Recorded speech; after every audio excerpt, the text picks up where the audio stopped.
Captain Ibrahim Traore. Ibrahim Traore. Ibrahim Traore. Ibrahim Traore. Keep this photo safe as it forms the foundation of today's story. When I looked at it, a thought came to mind.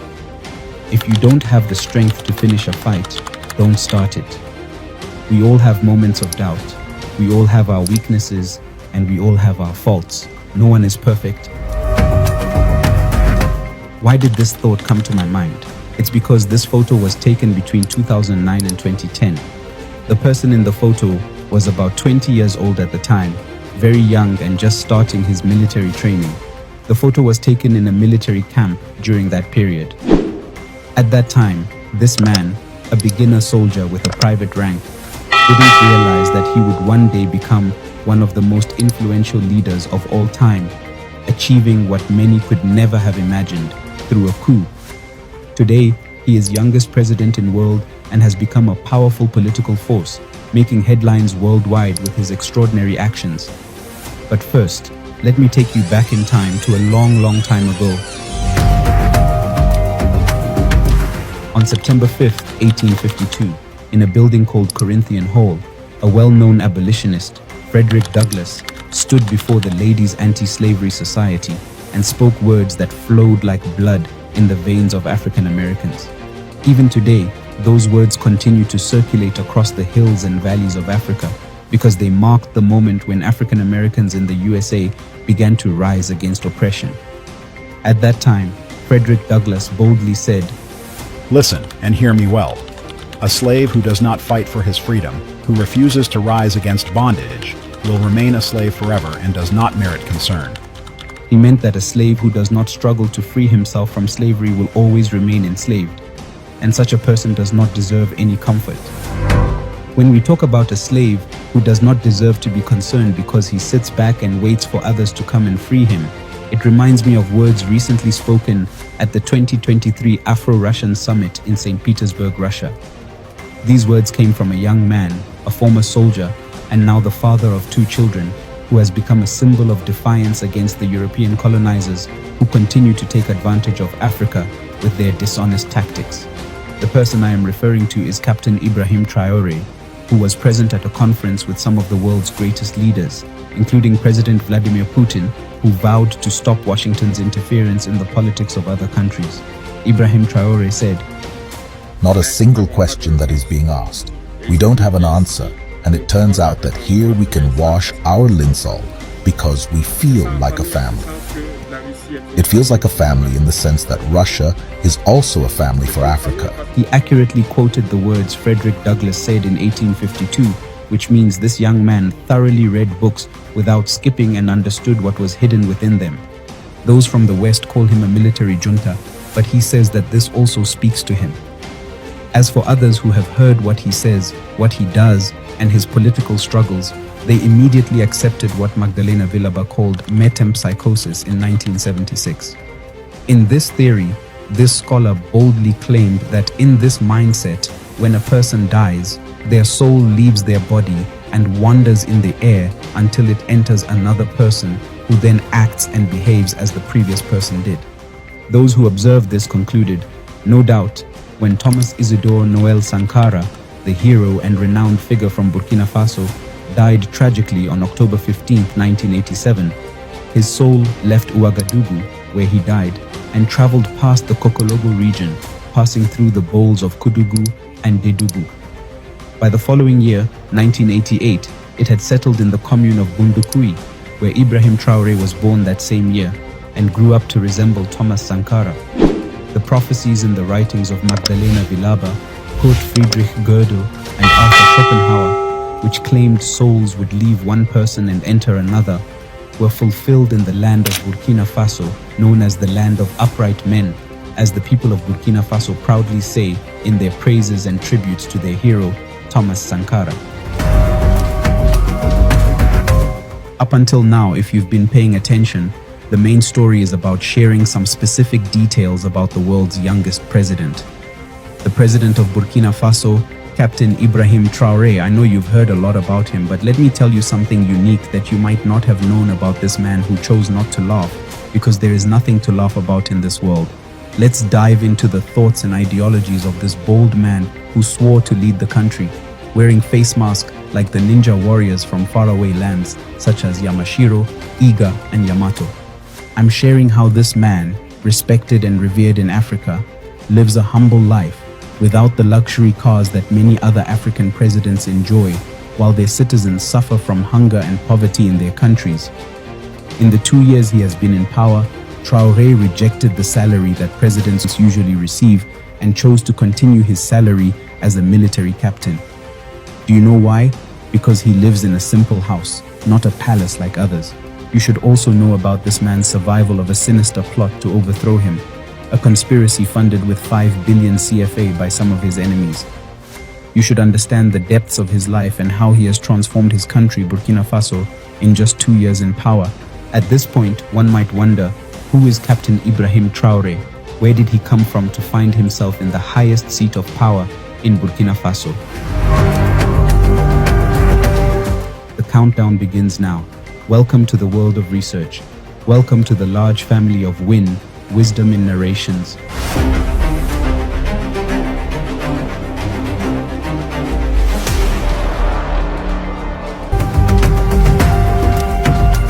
Captain Ibrahim Traore was born on 14th March 1988 in Kera, Bondokui, Muhun province of Burkina Faso. He attended primary school in his hometown Bondokui and secondary school in Bobo Dioulasso, Burkina Faso's second largest city. In this school, he was known as being quiet and very talented. Unlike his predecessor, Damiba, and many other Burkinabe officers who embraced a military career as teenagers, Ibrahim Traore had a civilian background before joining the army. In 2006, he moved to Ouagadougou, the capital, to study geology at the Joseph Kizon in northern Burkina Faso. 2 years later, in 2024, he was promoted to lieutenant. After serving in relatively junior positions in Burkina Faso's military, Traore's major breakthrough came in the same year of promotion, 2014, when he was deployed to Mali as a soldier under the United Nations peacekeeping mission program, MINUSMA. In Mali, Traore cut his teeth fighting the jihadists and ethnic insurgents. According to various accounts, Traore showed bravery in the face of a complex attack by militants in the northern Tombouctou region. This was in 2018. The following year, in 2019, he participated in a military operation codenamed Operation at Djibo in the Otapuanu offensive in Burkina Faso's restive east for 7 months and several other counterinsurgency operations in the country's north. Despite being touted as a major success, this operation resulted in only temporary withdrawal by militants from the region and a corresponding increase in attacks elsewhere in the country. Ibrahim Traore also served in a detachment of Marcoye in the northern Sahel region at the so-called Three Borders Zone of Mali, Burkina Faso, and Niger on the front lines against jihadist groups, and took part in several operations there. People who knew Traore at the time said that he exhibited leadership attributes, including being willful, courageous, and close to his men. Ibrahim Traore was promoted to the rank of captain in 2020. Around the same time, however, he was among the young and destitute officers who couldn't help observing their superiors' inability to contain the jihadists' threat in the field. Traore and his fellow officers were stuck between a rock and hard place. One source recounted an incident that occurred in 2020 when the town of Barcelogo in central Burkina Faso was on the verge of falling to jihadists. The highway into Barcelogo was believed to have been mined, so Traore led his men on a commando trek across the countryside, arriving in time to free the town. In Burkina Faso, the attacks by the jihadist groups include armed attacks, abductions, carjackings, improvised explosive devices, rocket attacks, and ambushes.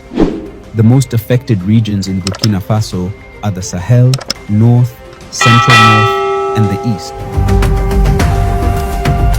By late 2021, a humanitarian crisis was evident in many parts of Burkina Faso, and a quarter of the population faced food insecurity. By mid-September 2022, more than 3,000 people had been killed, a third more than in all of 2021. Overall, some 2 million people have been displaced in Burkina Faso. In January 2022, a military coup led by Lieutenant Colonel Paul-Henri Damiba overthrew the civilian government of President Roch-Marc Christian Kabore. President Kabore was elected in 2015 and re-elected in 2020 to replace President Michel Kafando, who led a transitional government following the 2014 popular revolution that ousted Blaise Compaoré. Blaise Compaoré ruled Burkina Faso for 27 years after taking power in the 1987 bloody coup that claimed the life of revolutionary leader Thomas Sankara. When Damiba took power, he cited President Kabore's inability to curb the Islamic insurgency plaguing Burkina Faso. Soon after taking power, Damiba instituted the Patriotic Movement for the Safeguard and Restoration, the MPSR, and vowed to reconquer the country by fighting the jihadist insurgents and helping the 2 million internally displaced people return to their homes. Captain Ibrahim Traore became a member of the MPSR, as Damiba's junta chose to call itself. In March of 2022, Damiba promoted Ibrahim Traore to become the head of artillery in the Kaya regiment in the center of the country, but it was a move that ironically would sow the seeds of Damiba's own downfall. Unfortunately, during President Damiba's short time in power, attacks by militant Islamists increased in Burkina Faso as they seized territory in rural areas and encircled cities. Under this new government, little improvement was seen by many members of the military. Those stationed in remote areas often did not receive their pay on time. Captain Ibrahim Traore's regiment became a source of discontent, and Traore himself, tasked by his colleagues with channeling their frustrations, made several trips to Ouagadougou to plead their case with President Damiba. As the months went by, discontent with President Damiba continued growing among the troops. The soldiers still faced the same logistical difficulties and were suffering heavy losses.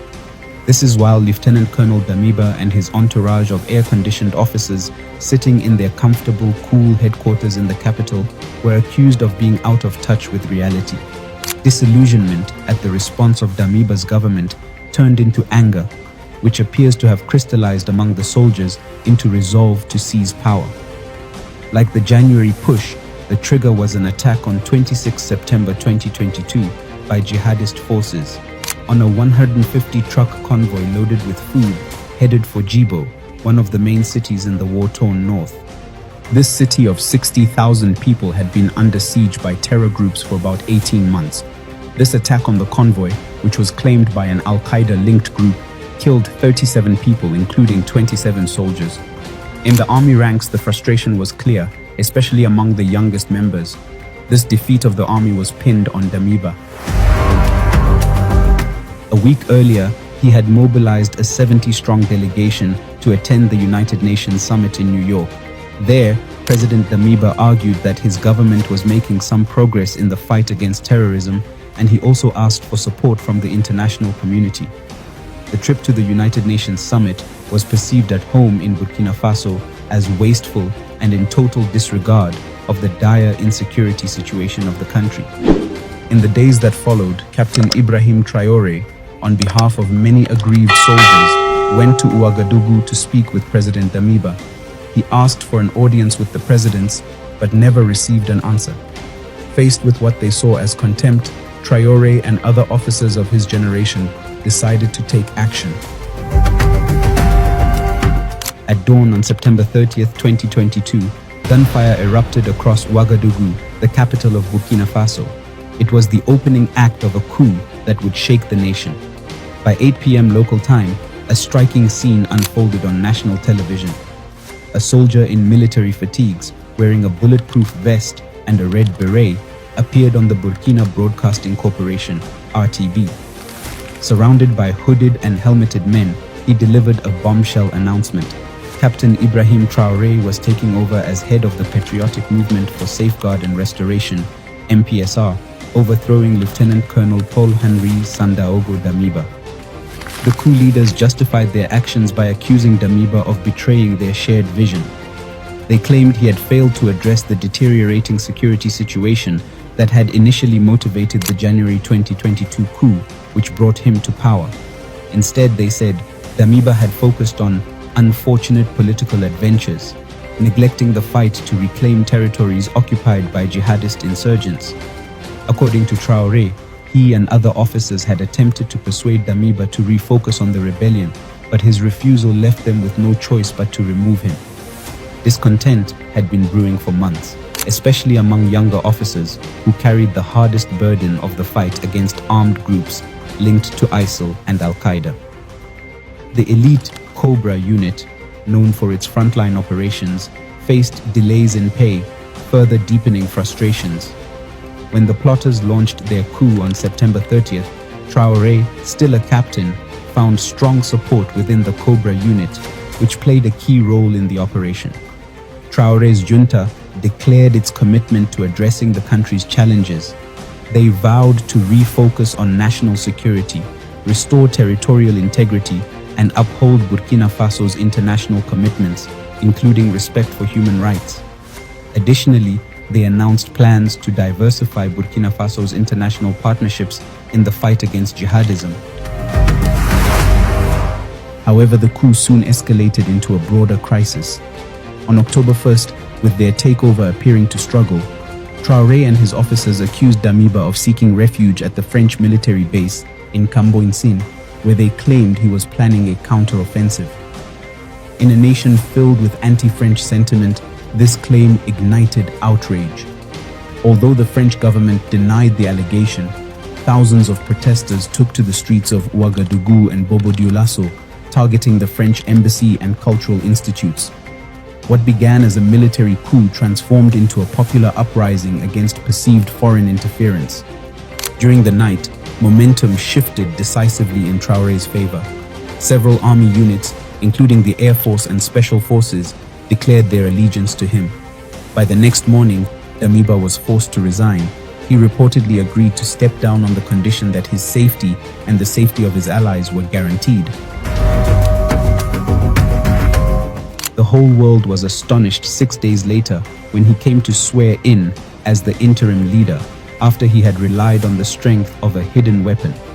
At that time, he arrived at the venue before the press and its writers, wearing military attire and walking with a step that made you remember his role was to engage in combat.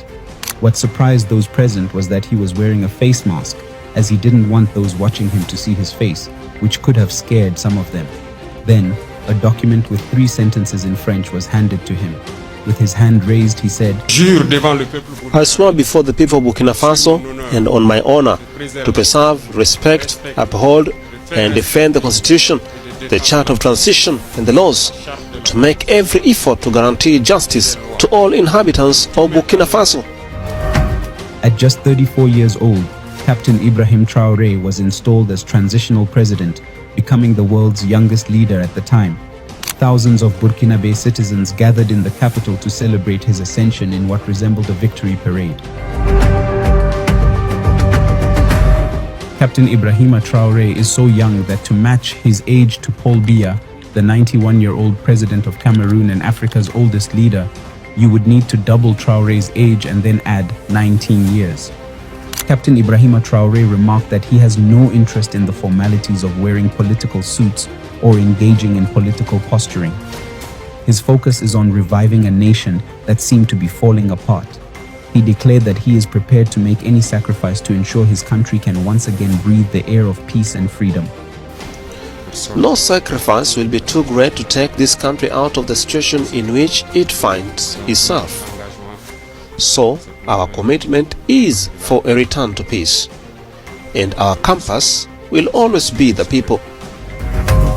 However, it became evident to the more observant minds that Ibrahim Traore is backed by a man of St. Petersburg, Vladimir Putin. Just 2 days after the coup took place, a journalist from the New York Times, Eliane Peltier, stated, "In Burkina Faso, the man who staged a coup was himself ousted by another." In this article, Eliane Peltier revealed that he had uncovered clear evidence of the involvement of the Wagner Group and Russia in everything Traore did. 2 days later, Edward McAllister of Reuters corroborated this, affirming that he had followed the developments closely and found that those attempting to challenge or undermine Traore should tread carefully as Russia stood firmly behind him. However, on May 25, 2024, The junta announced an extension of its rule for another 5 years, with Traore remaining in power. The decision sparked mixed reactions domestically and internationally, as many questioned whether it marked a retreat from the promised transition to civilian governance. Since Traore's rise to power, relations with France, Burkina Faso's former colonial ruler, have remained tense. Demonstrations demanding an end to the French military presence reflect a broader sentiment across West Africa and the Sahel, where anti-French sentiment is growing. Traore's leadership has also seen Burkina Faso strengthen ties with other global partners, signaling a shift in the nation's foreign policy. In January 2023, Burkina Faso gave France 1 month to withdraw its troops as it ended a military accord that allowed French troops to fight insurgents on its territory, citing a wish for Burkina Faso to defend itself. The following month, in February 2023, the two countries, France and Burkina Faso, officially marked the end of French military operations in the West African nation after a flag-lowering ceremony at the French Special Forces camp. Since the time of coup up to today, Ibrahim Traore consistently appeared in military combat attire, complete with a red beret, tactical gloves, and a pistol on his right thigh. This has become his signature look. So today, how is this youngest president in the world, Captain Ibrahim Traore, who took power through a military coup, living? Does he ride in luxurious and expensive cars like other African presidents who exist to exploit their countries? Does he live in lavish homes? How does he and his family live? Ibrahim Traore, the president of Burkina Faso, has chosen a different path, one that rejects the status quo. While most African leaders live in palaces, indulge in luxury, and draw enormous salaries, Traore made an unprecedented decision. He refused the $76,000 salary, the standard for presidents in his country. Instead, he kept his military captain's pay, which is significantly less. He chose to put his people above personal gain. His story is not just about Burkina Faso, it's about the future of African leadership. In just 2 years, Ibrahim Traore has done what many leaders on the continent can only dream of achieving in a lifetime. But what sets him apart isn't just his choice to decline wealth, it's his entire approach to leadership. To give some context, in Burkina Faso, the average presidential salary is $76,000 annually. For comparison, the average salary of an African president is $170,000 a year. Meanwhile, the average monthly income in Burkina Faso is a mere $73. But Traore didn't stop at rejecting his salary. In a bold move to ensure that his people's resources went toward their future, he reduced government salaries by 20%. This was not just a symbolic gesture, it was a real effort to redirect resources from the government's pockets to the nation's most pressing needs. What Traore did with the money saved from his salary and the cuts in government wages got people's attention. He reinvested it back into the country, focusing on long-term projects that would empower his people. Traore invested in building schools, mechanizing agriculture, and even setting up textile factories. He took the initiative to create domestic tomato processing plants to reduce dependency on imports and build a more sustainable agricultural sector. But perhaps most impressively, he laid the foundation for oil refineries. These are not short-term projects, they're long-term investments that will drive the country's economy for decades to come. This isn't just talk. These are real, measurable steps toward transforming Burkina Faso's economy. In a continent where most leaders flaunt their wealth, boasting fleets of expensive cars, private jets, and sprawling mansions, Traore has chosen simplicity. He drives a basic car, wears military fatigues, and lives modestly. This is a stark contrast to leaders across Africa, where opulence is often seen as a symbol of power. Traore has rejected that notion entirely. He lives by a simple principle. His duty is to his people, not to luxury. His leadership style has earned him comparisons to Burkina Faso's revolutionary hero, Thomas Sankara. Like Sankara, Traore values service over personal comfort, proving that humility in leadership doesn't equate to weakness. It strengthens the bond between a leader and their people. While many presidents would use their position for self-enrichment, Ibrahim Traore has done the opposite. His focus has been entirely on service. He has reduced his salary, rejected the perks of office, and ensured that the government's financial resources benefit the country's development. This is true leadership in action. Ibrahim Traore's leadership is not about self-promotion or seeking personal gain. In fact, little is known about his personal life. Unlike many African leaders who parade their families and relationships in the public eye, Traore keeps his private life completely out of the spotlight. You won't find photos of his wife or children online, an uncommon practice for heads of state. His focus remains firmly on his country's future, not personal attention. This level of dedication to service is rare in world leadership, let alone in Africa, where political figures often use their positions for self-promotion. In less than 2 years, Ibrahim Traore has proven that leadership doesn't have to come with excess wealth or luxury. His focus on humility, service, and prioritizing the welfare of his people has made him an exception in a continent where power is often synonymous with personal enrichment. By rejecting the idea that a president must be rich and live in luxury, Ibrahim Traore is paving the way for a new kind of leadership in Africa, one where the people come first, not the politicians. His actions have already made a significant impact on Burkina Faso, and if other leaders across Africa follow his example, the future of the continent could look very different. Allow me to take you into the part of the rescue of Captain Ibrahim Traore's regime overthrow. How did it happen that Captain Ibrahim Traore himself survived a coup d'etat just as he executed one?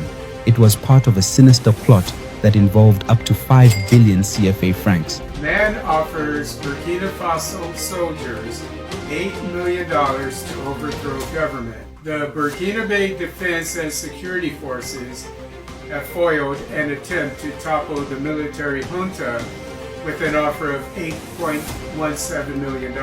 On November 8, 2024, Burkina Faso's president faced a life-threatening attack in the capital, Ouagadougou. A covert plot targeting the country's stability was foiled when the military uncovered a scheme involving a mysterious figure who entered Burkina Faso under the guise of a business trip. This individual brought with him 5 billion CFA francs, which were intended not for development but to bribe soldiers into destabilizing the country. The money was meant to fund a coup and shift Burkina Faso's leadership. The suspect, linked to influential foreign interests, sought to exploit the country's weaknesses. Burkina Faso, abundant in natural resources such as gold and other minerals, holds a strategic position in West Africa. As the country had made strides towards stability, certain foreign powers viewed this as a threat. The plot was simple: bribe soldiers with large sums of money to secure their loyalty, igniting chaos that would shift power. However, the soldiers approached by the suspect were not easily convinced. These seasoned veterans had fought against insurgents and extremist groups. Their loyalty to Burkina Faso remained unshaken, and instead of rejecting the offer, they played along, reporting the suspect's moves to their superiors. Over weeks, they gathered critical information and were able to expose the full extent of the conspiracy. On the day of the planned exchange, a sting operation was set into motion. The suspect was apprehended at a warehouse, his suitcase filled with the cash meant for the coup. Hidden cameras and surveillance had recorded everything, providing undeniable evidence of the plot. The suspect's arrest revealed a far-reaching conspiracy, with connections to foreign operatives and mercenaries operating in the Sahel region. These operatives, funded by powerful foreign entities, were part of a broader strategy to destabilize Burkina Faso and other West African nations. The goal was to exploit the region's resources and weaken national sovereignty. This plot wasn't just about money, it was a power play against the self-sufficient Burkina Faso that had begun to reclaim control over its resources. Foreign interests had benefited from exploiting the region for years, and the rise of a stable, independent Burkina Faso threatened that dominance. The foiled conspiracy highlights the lengths foreign powers will go to maintain control over Africa's resources. It also signals the growing resistance of African nations like Burkina Faso against exploitation. The plot serves as a warning. Attempts to assert independence will not be tolerated. Beyond the coups and Traore's personal life, what remarkable achievements can we attribute to Captain Ibrahim Traore for his country since he seized power through military force 2 years ago?